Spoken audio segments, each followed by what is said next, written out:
안녕하세요. 김유갑의 경제부동산입니다. 구독, 좋아요 부탁드립니다. 사상 초유의 집값 폭등을 야기한 정부 여당에 대하여 국민들의 회초리는 매서웠습니다. 하지만 내년 정권 교체 위기감으로 그동안 부동산 대책을 쇼로 일관해온 것에 탈피하여 집값을 확실하게 잡을 가능성도 커졌습니다. 2021년 이후에 오세훈 서울시장의 재건축발 집값 폭등을 예상하는 분들이 많은데 정말 오르기만 할까요? 상담 안내는 02-501-7554, 유료 상담은 010-3999-8808입니다. 전화 주십시오.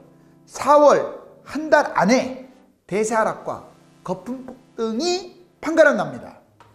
여당 참패, 이제는 대선 위기감으로 번졌어요. 1년 안에 집값 대폭락시킨다. 이러지 않으면 살아나지 못합니다. 이제 안 그러나요? 완전히 신뢰를 잃었어요. 자, 여기 보시면 뭐 20% 세일, 40% 세일, 난리가 말이 아니네요. 전국 각각. 자, 이런 시대가 이제 돌아올 날이 남았습니다. 지금 선거 이후에 집값 하락과 상승 전망이 팽팽합니다. 지금은 집값이 오를 것이다라는 전망이 상당히 우세하죠. 특히 언론은 벌써부터 호들갑, 설레발을 치고 있어요. 자, 기회는 이때다 해서 야당이 이기니까 이제 막 집값 폭등한다, 뭐 재건축 뛴다, 오세훈 집값 뛰기 한다, 뭐 여기에 지금 다 심취해 있는 것 같아요. 자, 과연 그러기만 할까요? 자, 집값은 의외로 팽팽할 가능성이 크고요. 다만 이제 굳이 따지자면 지금 하락세긴 한데 단기 올해만 놓고 보면 올라갈 가능성도 있어요. 만약에 지금 잡지 못하면 또 급등할 수 있습니다. 퐁당퐁당 조금 떨어지고 많이 올라가고, 벌써 해마다 연례 행사처럼 좀 떨어지고 많이 올라가고, 지금 이 정부가 오만 방자했기 때문에 이번에 진 거예요. 저는 정치적으로는 중립입니다.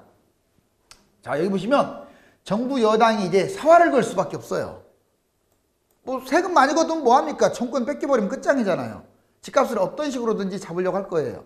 공급 과잉, 이 공급 이제 앞으로 계속 공급도 예전 계획대로 밀어붙일 가능성이 커요. 그러면 부동산이 위축될 수밖에 없겠죠.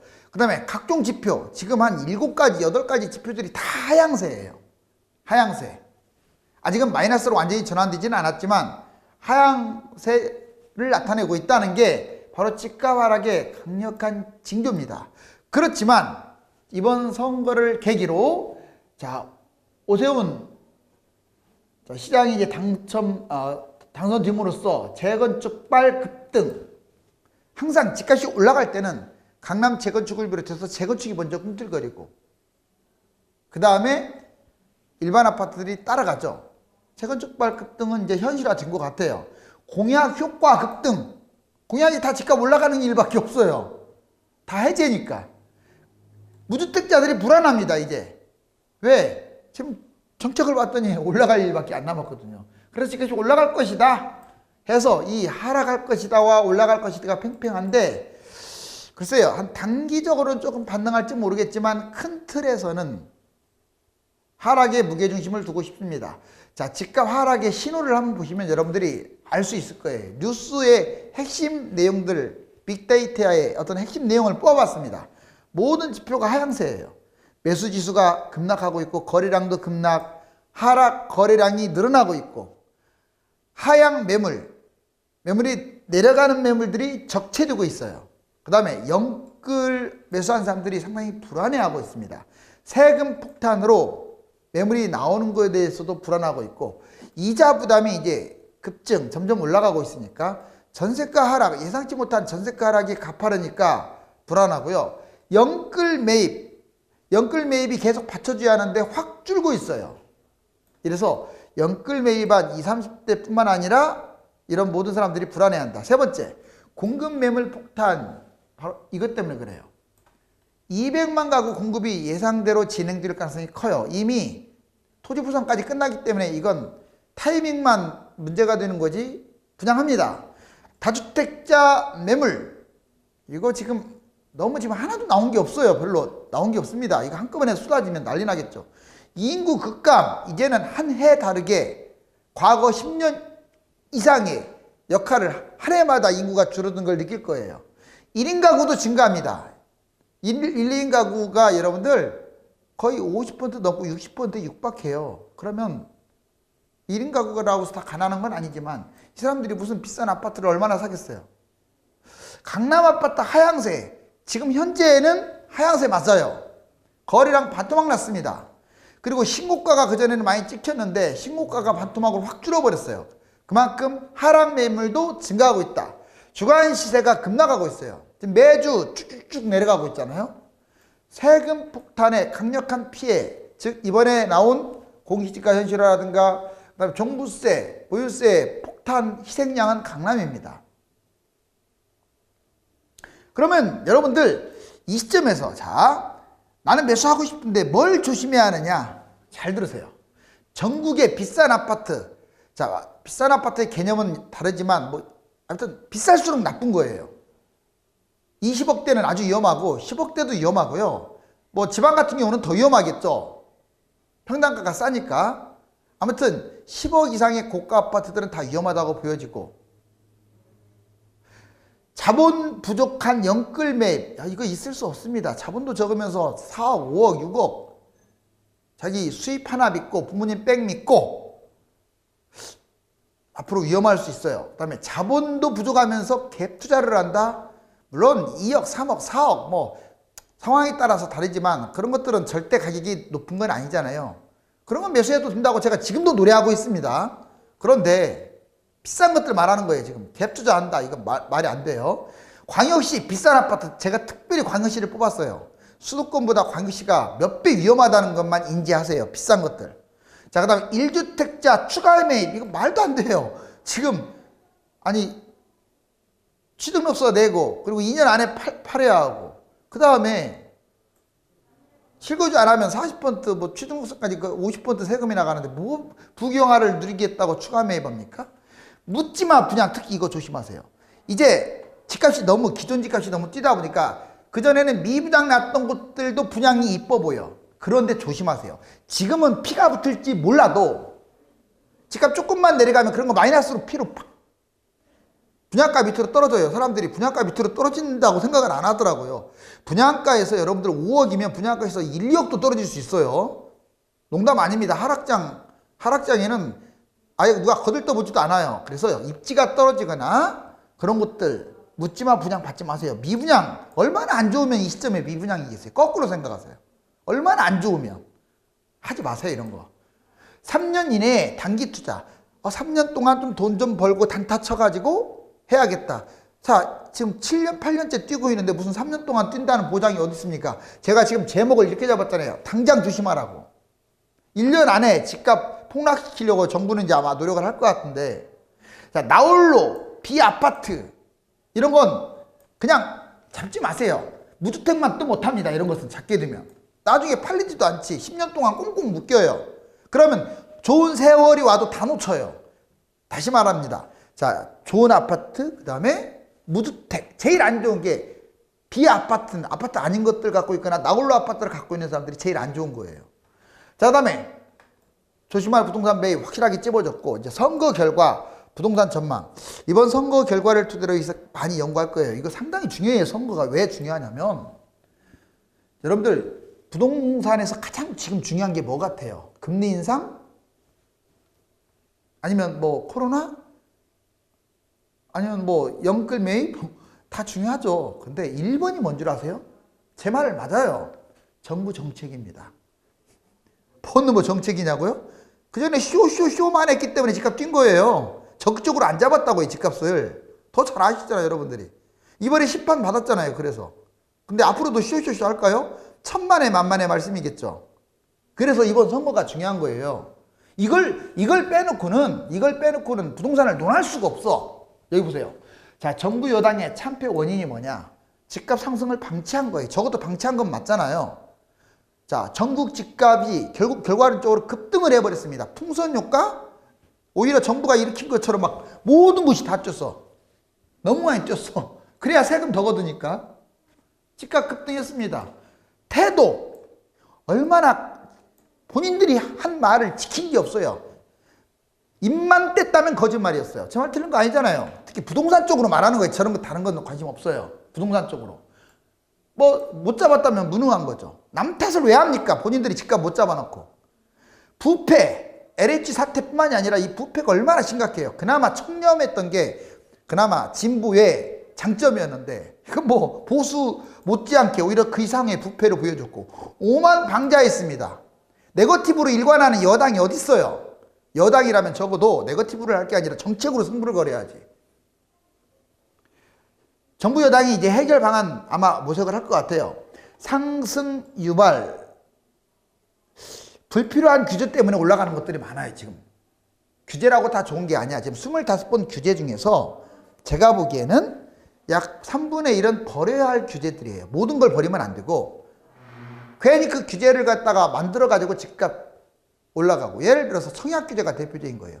무슨 놈의 특공, 그 다음에 가점제, 그 다음에 당해지역, 이걸 지나치게 강조하다 보니까 집을 매수할 사람들이, 가점이 낮은 사람들은 아예 희망이 없는 거야. 그래서 연끌한 거예요. 얼마나 안 좋은 그 불필요한 악법입니까? 그럼 없어야죠, 그런 것들. 그 다음에 상승의 핵심, 갭 투자하고 다주택이 상승의 핵심인 거예요. 근데 이 두 개에 대해서 대책이 하나도 없어요. 갭 투자 여러분들 지금 아무나 할 수 있잖아요. 옛날 2015년에 비해서 갭 투자 강해진 게 뭐가 있습니까? 하나도 없어요. 잡을 마음이 없는 거예요, 집값을. 갭 투자는 엄연히 투기입니다, 투기. 우리나라만 갖고 있는 전세제도, 의식주에 그걸 악용을 해가지고 투기한 거 맞잖아요. 그걸 갖다 지금까지 봐줬잖아요. 이 사람들이 몰라서 봐줬을까요? 다주택자 왜 종부세 세게 때리지 않습니까? 왜 누진세 안 때려요? 왜 3주택에서 딱 끊겨요? 4, 5, 6, 7, 8 금액 합계까지 따져가지고 때려버려야죠. 특히 아파트 많이 갖고 있는 사람들. 공급 대책은 지금처럼 진행하면 됩니다. 일반, 추첨 이걸 좀 확대했으면 좋겠어요. 자꾸 막 공공임대 이런 것만 확대시킬 게 아니라 추첨제, 공공일반. 통합 야당은 이런 태도를 보여야 합니다. 집값 안정 바탕 위에 공약을 추진해야 돼요. 집값 나몰라라 하고 막 폭등하든지 말든지 막 재건축 완화하고 막 쇼하고 하면요, 내년에 또 이번에 이겼다고 생각할 거 없어요. 지금 여당이 못해서 이겼나요? 여당이 너무 이상했기 때문에 야당이 이긴 거예요. 그럼 만약에 또 집값 폭등시키면 역효과 가져오겠죠. 다음에는 또 여당이 대승해버리겠죠. 그래서 집값을 안정, 이거 바탕에 공약 추진하고, 재건축 집값 급등, 만약 재건축 막 이슈 막 일으켜가지고 또 집값이 폭등하면 아마 창폐당할 거요. 여러분들 이거 아셔야 돼. 집 가진 사람이 많다고 해서 집값 올라가기를 바라지 않아요. 약 한 70%는 자기 아들도 있고 딸도 있기 때문에 70%는 집값 안정을 바랍니다. 집값 올라가기를 바라는 사람은 30%밖에 안 돼요. 국회, 시의회의 협력을 받아야겠죠. 아무래도 다수당인 민주당, 시의회, 대부분 민주당이 장악하고 있잖아요. 그래서 특히 서민 대책을 강구하면 통합야당은 내년에도 이길 수가 있습니다. 자, 오세훈 당선자, 재건축발, 집값 급등, 넘어야 할 산도 많죠. 자, 공급 용적률 규제 완화, 5년간 36만 가구 기반 마련, 뭐 상생, 공급하겠다. 재개발 재건축이 키포인트인데 완화하겠다. 35층 제한 폐지, 용적률 및 층수 규제 완화. 저도 이건 나쁘게는 안 봐요. 좀 집값을 이렇게 꿈틀거릴까봐 좀 걱정이지. 우리나라라고 해서 다 맨날 30층, 20층이 뭡니까? 전 박원순 시장이 제일 잘못한 게 그거예요. 왜 성냥갑처럼 낮은 주택만 지어요? 100층, 200층도 지을 수 있으면 지어야죠. 그래야 국제 관광도시가 되고 용적률도 확대시켜서 더 많은 집을 짓죠. 다만 이게 조건이 있어요. 집값을 너무 급등시키지 않는 선에서 잘 조절해야 돼요. 자, 개발, 강남북 발전 프로젝트 이거 잘해야 하고요. 그 다음에 재산세율 인하, 1인 가구 보호 특별대책. 아마 민간 주도로 이렇게 하겠다, 이거 가능할 것 같고, 35층 규제 완화, 이것도 어느 정도 가능. 재건축 추가이익 환수제를 완화한다, 이건 불가능. 민간 중심 5년간 36만 채 공급 가능성이 있고, 목동 안전진단 완화, 조금 의견이 양분화될 것 같고, 인상률 동결 불가능. 무주택 1주택 전액 감면 가능성이 있습니다. 이거는 시의회 의원들의 승낙을 받아야 하고, 일부는 법을 제정해야 하니까, 자, 다수당의 통과를 받아야 돼요. 그래서 사실상 얼마 남지 않은 임기에, 그리고 또 소수 야당의 어떤 시장이 뭘 추진하는 데는 한계가 있어요. 그래서 좀 건설적으로 추진했으면 좋겠어요. 4월에 결정된다. 이번 달만 보면 이제 집값이 위로 갈 건지 아래로 갈 건지 보여요. 집값 거품 폭락이냐 대폭등이냐 여기 보세요. 자, 2017년 문재인 정부 출범인데 이게 0입니다. 자, 이것만 하라겠네요. 지금 KB 시대 봤더니 이것만. KB가 더 정확해요. 한국 부동산원보다. 자, 이거 보시면 다 올랐잖아요. 이렇게 뛰었어요. 이렇게. 집값 잡는다고 말은 수백 번 뱉었으면서 이 모양 이 꼴이니 참패 안 당하겠어요. 오히려 그 전에 이게 선거에서 이긴 게 신통방통 할 정도지. 자, 이게 0입니다. 0.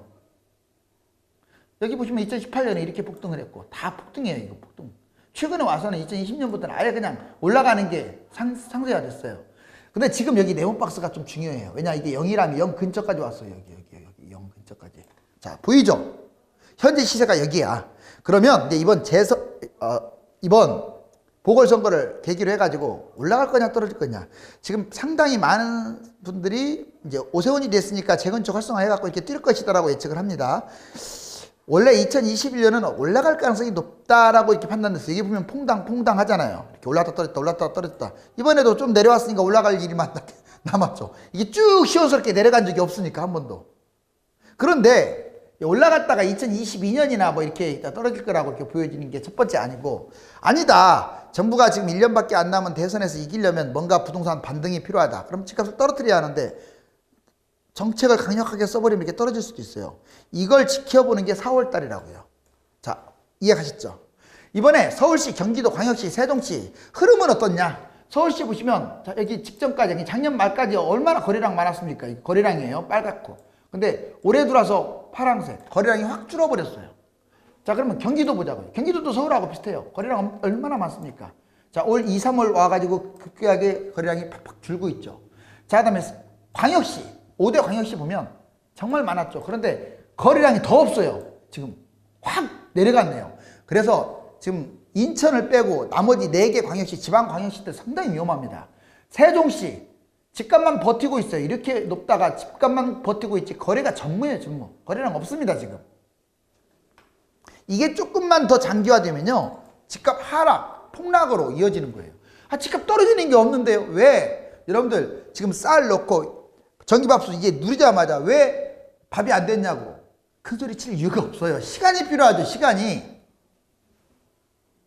단기 급락세 좀 더 이어지면 폭락장이 옵니다. 자, 이 분홍색이 장기 이동 평균선이고 이 파란색이 단기 이동 평균선인데, 여기 보면 먼저 수도권부터 보자고요. 장기 이 파란색 여기 분홍색 조금 여기에 있죠. 이렇게. 그리고 제일 위에 있는 거 단기, 초단기 내려왔죠. 이게 둘이 만나가지고 밑으로 내려오면 단기가 이걸 갖다가 데드크로스라고 하는데, 단기 내려오면 집값이 추락하게 돼요. 이 광역시는 더 심각해요. 자, 여기 장기 분홍색 보시면 그 위에 단기 더 많이 내려왔죠. 이 파란색이 밑에까지 내려왔잖아요. 자, 즉 얘가 이렇게 만나면 이렇게 내려갈 가능성이 커요. 그리고 자, 얘는 여기까지 왔으니까 조금만 가게 되면 이렇게 내려가겠죠. 자, 데드크로스가 형성될 가능성이 좀 더 높다. 그래서 집값 하락을 예상한다. 나 집값 3주 잡았어? 자, 하락 거래 비율이 급증하고 30대 패닉 바잉이 급감하고 있다. 서울 보면 1월, 2월, 3월. 자, 즉 1월 달에는 18%만 거래 100%에서 18%만 하락 거래였어요. 근데 3월 달에는 약 40%, 즉 열의 4개는 하락이야. 그 다음에 수도권도 열의 3개는 하락으로 늘어났고, 지방광역시도 열의 3개 반은 하락으로 늘어났어요. 나머지는 보합이거나 상승했겠죠. 30대 서울 아파트 매수 비중 지금 2월달 들어와서 35.9로 자 30대 영끌 패닉바잉이 확 줄어들었어요. 3월 4월로 갈수록 더 줄겠죠. 패닉바잉이 줄었다는 것은 긍정적이에요. 왜냐하면 지금 집을 잡아주는 사람은 30, 40대 영끌밖에 없거든요. 그러니까 거래량이 적은데도 집값이 뛰었잖아요. 근데 이 사람들이 계속 줄어들면 다주택자들은 이제 집 못 잡잖아. 그러니까 자, 여기 보시면 서울 소형 아파트 급등 평당가 탑10 지역 지금 3억 아파트 2016년에 3억이었던 게 지금 7억대로 올라갔네요. 소형이라는 것은 60제곱미터니까 이하니까 여러분들 59, 즉 25평 이하를 말합니다. 여러분들 평당가 이렇게 1천만 원 이상 올라간 거 따졌더니 10개 지역이 있어요. 분당구가 1등을 했네요. 분당구가 제일 많이 뛰었어요. 무려 평당 1,000만 원이 뛰었어요. 1년 만에. 그 다음에 강남, 송파, 성남. 자, 이 지역 비교적 잘 사는 곳들이 많죠. 그런데 평당가로만 따지면 안 되고 이제 비율, 누가 비율로 많이 뛰었냐 이게 중요한데 세종시가 1등이에요. 자, 1300짜리가 2000으로 뛰었어요. 거의 뭐 40분 더 뛰었죠. 1등은 세종시입니다. 자, 이제 여당 참패 대선 위기 과연 1년 안에 대폭락시킵니다. 지금 아파트가 있는데 지금 이렇게 줄 서 있죠. 이제 나중에는 사람들도 없고 썰렁한 그런 장세가 될 거예요. 이거 분양받을 때도 이런 모습이 지금은 나타나고 있지만 나중에는 쑥 사라지겠죠. 8년째 집값이 치솟는 상황에서 아직도 부동산 가격이 계속 오를 것이라는 주장은 상당히 위험한 생각입니다. 2021년과 2020년 초는 과도기적 성향으로 강세 및 보합세를 띌 수 있지만 상황에 따라 얼마든지 대폭락의 변곡점이 발생할 수 있습니다. 감사합니다.